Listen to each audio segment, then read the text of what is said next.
Hey, this is Josh Noble from the band Larkins, and you are listening to Tobin Tonight.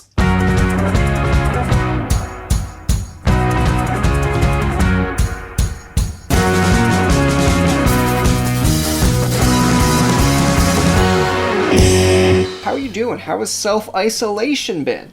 It's okay. I mean, we were supposed to be in the States right now, so we came home from the States due to Corona, and then we kind of moved everything from our studio into our flat.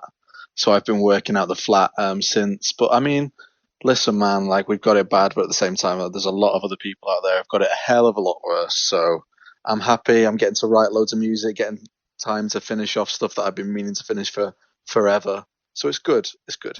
In the spirit of fun, with the self-isolation, of course, you just said you moved everything to your flat. I seen that you kind of got into the podcasting world. Like, what are you doing? That's my world. What are you doing?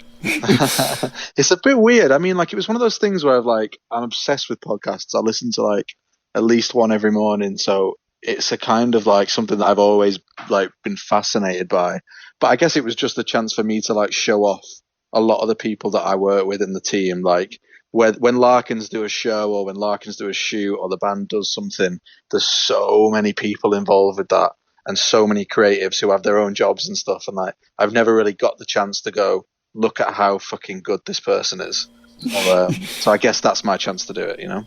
I was amazed because I was looking at a few that you posted, and I see that you had one that you had I think it was like a Yankees jersey on, and I mean, I'm a Red Sox fan, so I don't know, Josh. I don't know. I'm more on the baseball style end of things, I guess, more than the teams.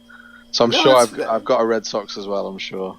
Good, good. That's what I want to see the next time. So at least I can make a comment and be like, "Yeah, that's my boy wearing a Okay. Boston Red Sox." Okay, cool. I'm on it. When did you start playing music and forming the band? Because I heard that you guys, especially you had an interest where your father played music, and at the time you didn't really have much of an appreciation for it.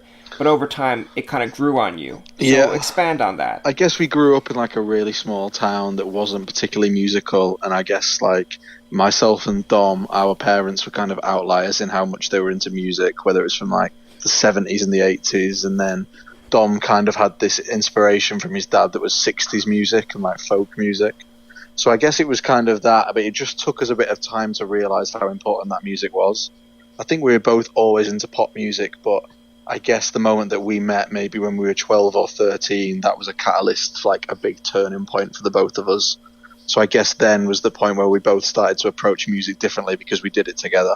So I guess like that age, probably like 12, 13, we both started like going to his garage after school, like locking the door, making sure that the neighbours weren't getting pissed off, and just playing guitars. And that's all we did. That's all we did for like 5, 6 years. And then I guess that kind of grew to forming the band and then adding the other members, because I read somewhere along the way that you will debate this, that one of your members is, I guess, the best at what they do. Yeah, Henry, our bass player, is insanely good on his instrument. And I remember, like, we both had this, me and Dom used to go to this guitar teacher. And I remember the guitar teacher saying, why don't you just come to the lessons together? We were like, yeah, we do everything else together, so why not? That's fine. And, like, we started, like, I guess that was the forming of it. But when we then said to him, like, we really need this bass player, he was like, well, I teach this other kid. You remember him, he went to school with you. But he was like a couple of years younger, and like he's a bit immature, so you might have to like. We were like, no, that's fine. Like, yeah, he's fucking amazing, man. I remember his dad dropped him off at the audition, so we would have been like 18, maybe 17. He was like 15, which was nuts. I can't imagine what he was thinking at the time. But Henry was this kid in school. Like, we grew up in a very, very middle class, right wing kind of white town, and Henry was the only black kid in the school. Okay. So it was like. Everyone knew Henry, but like for the wrong reasons. And the fact that what they should have known him for was the fact that he was fucking unbelievable on bass. Yeah, his dad was probably just like dropping him off, like, good, someone else wants him for a couple of hours. Yeah, you take care of him. We've definitely become his full-time carers, believe me. And I guess I kind of want to bring this up as well, because again, everyone has a musical influence, people that inspire them to do music. When I was reading a bit of your bio and looking at previous interviews, and I guess I'm in the same way going to compare you with, the 1975 and Oasis. But in fairness, I've read that you do appreciate both these bands. But who are some of your earlier influences? we do appreciate that. Like, even being heralded in any way, shape, or form by those bands is a good thing, I think. But I mean, when we were like growing up, a massive band for us, I know they're not huge in the US, but was a band called Foals, and they were like math rock, and it was the coolest band to like. If you liked that band, they were cool. I guess is the parallel I can draw is like with bands like Tame Impala. It was like super hipster, super cool, really interesting music. There was a style that came along with it. But I mean, for me, like songwriting wise, there were bands like The Killers and Elbow and Led Zeppelin and stuff like that. So, I mean, even Duran Duran to an extent when I started like looking in production. Like those kind of bands, Genesis. I remember having a stage where I was obsessed with Haim. I remember when Haim dropped their first album and that was like the band. So, yeah, loads of stuff. It's always interesting to me because, again, we're Canadian, like, there are bands in Canada that people don't know about because they're just kind of either small or local or haven't hit it big, but people in Canada know of. So it's interesting to me that you have the dynamic of the bigger name bands and smaller name bands that kind of draw your influence. Yeah, true. I mean, I'm sure you hear this all the time about Avril Lavigne, but like, I literally remember getting in my dad's little Ford Fiesta, and he had 3 albums in there, and there was Led Zeppelin 5, there was Maroon 5 songs about Jane, and there was Avril Lavigne's first record. And I remember, I reckon I could sing every word of every song on that first Avril Lavigne record. That's cool. That's really interesting because, you know, in Canada right now, like, I mean, Avril Lavigne had her peak. I'm not saying that she's still not relevant, but it's just get that. The whole Hello Kitty thing and the Nickelback thing was a bit fucked up, wasn't it? Yeah, but it's just so funny because when you mention that, it's like, you know, if someone in a Canadian act mentioned like a UK band that we never heard of, or like that came relevant, and then you're just like, really? You guys heard, you're really just surprised. Like when you mentioned Avril Lavigne, I was just like, really? Like you know Avril Lavigne? Oh, yeah, but like to me, Avril Lavigne is the first record. Like that first record is insanely good. Oh, it's so good on so many levels, like production, the way she's written the songs, the way she sounds, the way she like genre jumps between shit. Like, mate, that first record is so fucking good. Yeah, so if we ever get Avril Lavigne on the podcast, we'll be like, yo, the guy from Larkins, Josh, gave you a shout out. Yeah, she'll be like, who the fuck is he? Yeah, and then like 5 years later, you'll be doing a tour, and then be like, oh, you, and then be like, yeah, maybe. We were on that podcast that one time. Maybe I could ask her to support us, but like, be like, you can only play the first record. yeah. She'd just be like, excuse me, and you just be like, well, like, come on, we're the headline here. Come on, be realistic. Now, when people do compare you with like the bands of 1975, because I've read that you both have a similar with, I think it's Matt Healy. Similar like hairstyle, similar kind of boat lead singers. Do you ever get annoyed? Because I know, for example, we have I think it's a musician, Ryan Adams, and when people compare him to Bryan Adams, he just goes ballistic. So do you kind of at times go like, stop comparing me? Or do you like, yeah, it's flattering, but hey, why don't listen to our music and see that we're a little bit different as well? Yeah, I mean, I don't really care. Like, I remember like when we first started, people used to come to shows and it would be just like Michael Hutchinson. Do you remember the band In Excess? I've heard of them, yeah.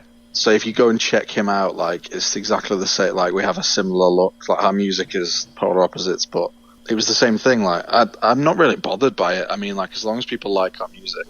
I think it just sometimes... I think with stuff like that, you start to like look at why you're different and how you can be different, which I don't think is a bad thing. I think when creatives strive to be different, that's probably a good thing. So, I mean, yeah, I don't really care. Like, I think we cross over sonically a little bit, but I mean, yeah, it's what it is, I guess. You did a Canadian date, I believe, in March. Was this your first trip here, and how did you find it? Yeah, first time in Toronto. Amazing. I loved Canada. I loved the people. I mean, the service was unreal. We went to New York swiftly afterwards, and there was such a difference. But I loved it, man. I thought Toronto was great. I thought it felt like a little bit like a larger version of where we live in Manchester. It felt like a lot of it felt quite independent, which I quite liked. But yeah, man, I really liked it. The show was fun as well. I mean, it was amid the big kind of first big wave of Corona scare. Okay. So I mean, it definitely put some people off, which I totally fucking understand. But I mean, it was still really fun. Getting gear out to Canada is a nightmare. Like, we spent 2 days searching for our gear. But other than that, it was really, really good fun.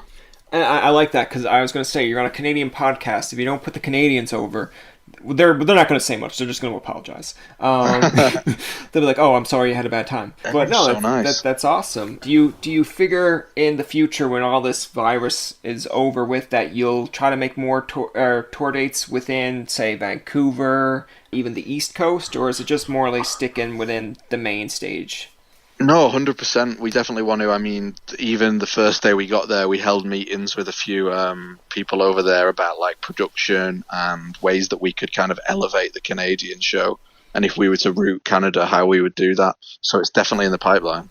Awesome. Okay, well, we'll stay tuned for that. So, again, you were talking about coming from the small city and going to Manchester. Now, you've come a long way from performing in the bars. What were some hardships that you had to overcome to, like, get out of the city, per se?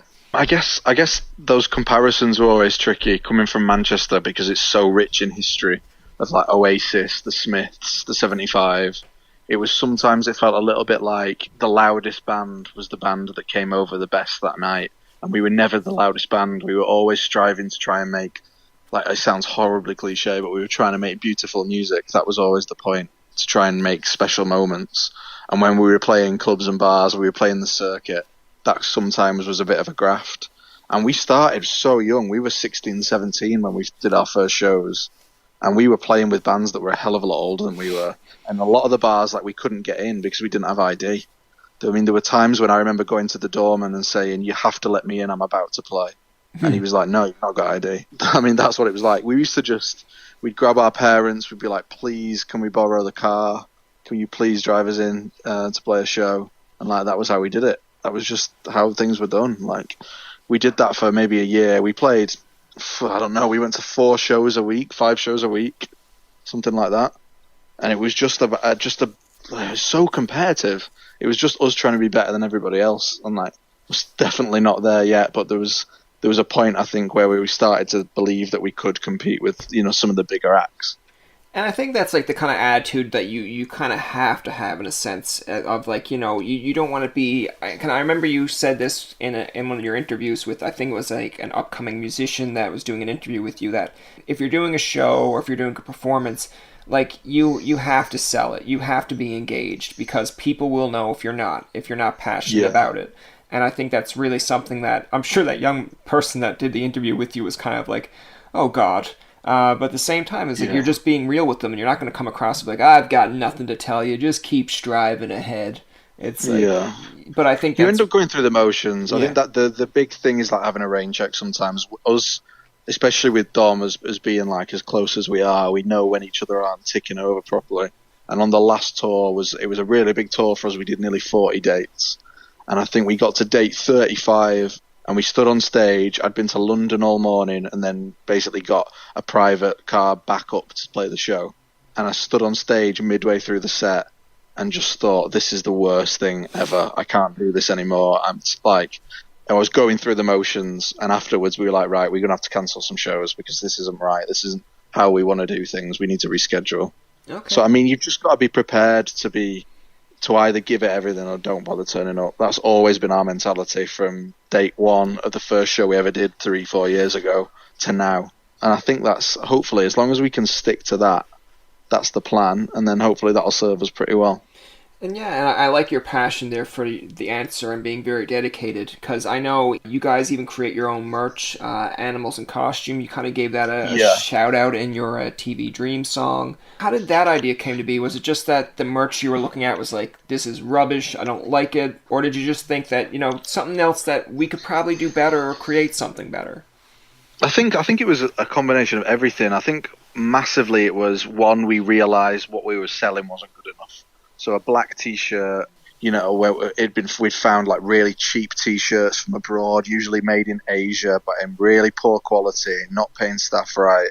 I mean, there was no moral compass there, and I think our politics as we got older had changed, and we were more socially aware. And I started to think we can do more, we can do better.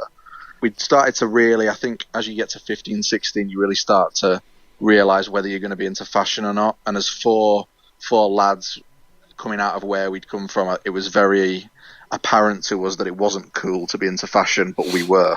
And that was just how it was. We realised that we were, and the band allowed us to express that. So I just said to the boys, like, I think it's time that I really want to start a clothing brand. I really want to start like a company. So we should do that, but we should run the merchandise through it. And this is going to allow us to do loads of things. So I basically put out a post on Larkins, which has like 20, 30,000 followers, without anyone knowing, not telling management, not telling our label. And I just put a post out saying, if we do merchandise, if I start this clothing brand, it's going to be more expensive. It's going to take longer to get to you, but it's going to be ethically sourced. It's going to have a moral compass and a backbone. It's going to be distributed in the right way, and everyone's going to get paid for it. And the quality is going to be so superior to anything we've done before. What do you think? And the response was just like, yes, please do this. This, you know, it's crying out for this.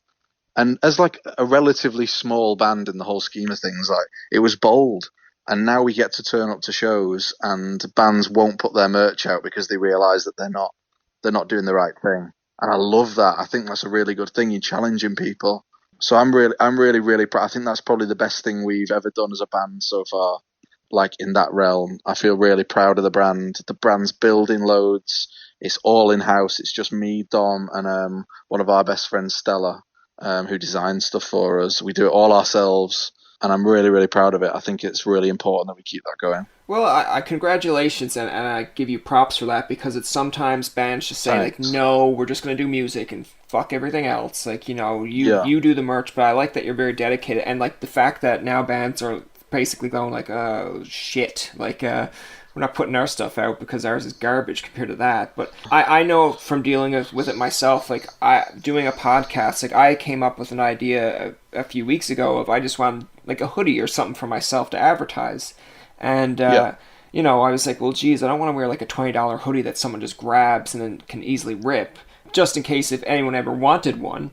So I went out and got, like, I think it's like a $55 hoodie, just put an image on it, put the podcast on the back, and I said, if I'm the only one who ever wears this, great. At least I know that's quality. If someone comes to me and says, cool, I want one, at least I can feel 100% confident saying, I'm wearing it, so if you want to wear it, great. But I wouldn't feel confident if I wore it and be like, oh man, like, it's not the greatest material, but oh, you're going to buy it? Yeah, sure. Yeah, you know straight away, and there's so many chances to do that. I think the massive thing for us was when you look at where you're sourcing things and how people source things, you know, when you actually dive into what organic means, what 100% organic means, what ethical distribution is, what about ethically sourcing things, like, we dove into that head first, and when you actually really start to look at it, you have to kind of then try and cover all bases, because you then can't go back. Once you decide to go down that route, it's kind of like, right, we're either doing this or we're not. And who came up with, I guess, the concept of just calling it animals in costume? Because I believe it's really creative to just run off the tongue, or is there a story behind it?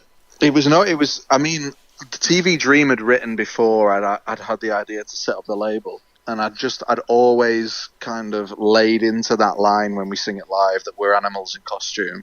It was this idea that underneath it all, we're still just animals. And I just remember hating costume parties as a kid, because everyone would put on a costume and be this totally different person. And I thought it'd be really interesting to think about the skin people are in as that costume. So, I mean, it was just that. And then just saying, like, well, what about if we called it this? And it was like, actually, that could kind of work. So it just came from there, I guess. No, and I like it. I like the name. It's very distinctive. Thanks. What's next for Larkins besides, you know, the new album EP release?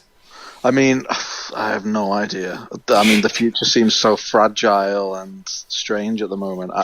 We're obviously going to try and get out on tour before the end of the year. That's the goal. Whether we can do that safely and responsibly is a different matter. That's the point right now. But yeah, tour, get the debut record to a place that we're all dead proud of it and happy, and then kind of present that to the world and see what people think. I just want to make sure that it's kind of unadulterated Larkins, that we're doing everything that we can do in that debut record. I kind of actually want to add this too, because I read this in a comment here. You mentioned when people go to your shows, like, just say if they're not overly a fan of the music, you want to make sure that you're getting something out of it. And you mentioned, like, a shout out to your light guy, because you said this is like a being on acid without actually being on acid on a light show. And I was like, can remember it so vividly. That's cool, I guess. Yeah. Yeah, I mean, it's even like I remember recently because every now and then you have a range of fans, and like the people that come and watch us are all different ages. But it tends to be like if people are really young, say 14, they'll bring parents with them.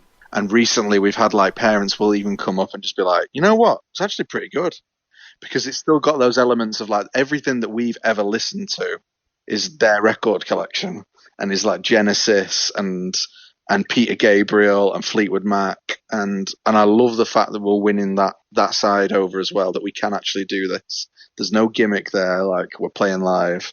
And yeah, I would like to think so, whether it's either the styling of the merchandising, the way that we engage with our team, whether it's the front of house, our lighting guy, our photographer was on the podcast the other day. I mean, I like that we're that community and that band, and I think hopefully that's going to have a bit of longevity. All right, all right. To close it off, do you want to play a game of favorites? Yeah, of course. Let's do it. Name me your favorite band and favorite song growing up. Oh, my favorite band is Led Zeppelin, and my favorite song would be "Going to California." Okay, okay. And your favorite snack? My favorite snack, popcorn. So I guess during isolation you've got a lot of popcorn. Yeah, I have such a bad sweet tooth. It's unbelievable. Have you ever had Godstoppers or like sour keys? Yeah, Henry really likes those. Our bass player, he loves everything sweet. Like there's these things. What are they called? Like nuclear waste. Oh, okay. In the UK, and they're like unbelievably. They're like gobstoppers on a whole new level. But yeah, I'm not a sour guy. I'm not into it. Well, that's good. Have a sweet personality, right? Yeah. And what was like your favorite movies growing up, and maybe your favorite TV show today? My favorite movies, Breakfast Club, Robin Hood, Prince of Thieves with Kevin Costner. Have you ever seen that? I haven't seen it. Like I'm a '90s kid. Like now in isolation, I'm gonna watch a whole bunch of stuff, and that's probably gonna be on my Mac. Watch that. That's amazing. Tropic Thunder. You ever seen that? I have seen Tropic Thunder. Yeah. That film is so underrated. Yeah, Breakfast Club was a big one. I remember watching that and being like, "Oh my god, this is the best film ever." School of Rock was always a big deal when I was a kid. Jack Black. Like growing up. Good. Yeah. Good. Yeah, it was so big as a kid. You've seen Inside Llewyn Davis? I with haven't. Oscar Isaac. That's by the Coen brothers. That's amazing. You should watch that. And your favorite TV show? I would say there's loads. There's like serious ones and not. Non-serious would be, have you ever seen One Tree Hill? I have seen One Tree Hill, yeah. A lot of my friends are into that, yeah. I'm so obsessed with that show. It's so embarrassing. That's my guilty pleasure show. I don't know. I like a load. I like Game of Thrones, The Trip, the Steve Coogan thing. I don't know, man. Loads. Okay, so if I was to give you some of my favorite ones here now, like I grew up, of course, on like The Boy Meets World, Saved by the Bell, Full House, Family Matters. Yeah. My favorite movie of all time is without a doubt Mr. Deeds, even though it's like super corny, but love Mr. Deeds. I don't know what that is. I've never seen. You haven't seen Mr. Deeds? Oh man, no. You have to go watch it. Even though if you get halfway through and you're like, "This is shit," I'll be like, "Totally understood," but. It's my favorite. Yeah, who's in it? Who's Winona Ryder and Adam Sandler. Okay. It's like a remake of Mr. Deeds Goes to Town or Mr. Deeds Goes to Washington, I believe. It's one of those. Okay. I do like Adam Sandler. Yeah. I do like Sandler. Yeah. I mean, there's enough films you've got to like one of them. Exactly. I mean, you can debate like whether like with Will Ferrell and Adam Sandler, some of the movies are kind of the same, but there's certain parts in the movies that you just get up and laugh at. Yeah. Have you seen that Uncut Gems, the new Adam Sandler film? No, I haven't actually. It's one of the things I'm gonna watch eventually. And I guess another final question here, and it's not really much of a favorites, but it's just one of my favorite things growing up was when they came out with Netflix, and I seen that they had the Oasis kind of movie. Have you ever seen that? Yeah. Yeah. And what was your thoughts? I have no idea. I mean, both seem like very difficult people to get on with. I remember seeing once. Do you know the band The Libertines? Have you heard of them? I have heard of them. Yeah. Yeah, he came out with a really good quote about Oasis once. Pete Doherty, something about Liam being the town crier.